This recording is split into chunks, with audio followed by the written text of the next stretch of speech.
You are looking at Julian's pronunciation guide, where we look at how to pronounce better some of the most mispronounced words in the world, like this other curious word. But how do you say what you're looking for today?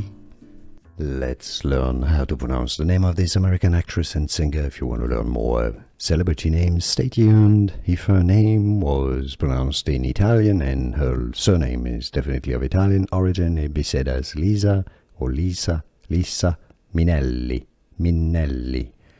But she's not Italian, American, so in the US and English the pronunciation is as Liza Minnelli. Let's learn how to pronounce the name of this American actress and singer. If you want to learn more celebrity names, stay tuned. If her name was pronounced in Italian and her surname is definitely of Italian origin, it'd be said as Lisa or Lisa Minnelli. But she's not Italian, American, so in the US and English the pronunciation is as Liza Minnelli.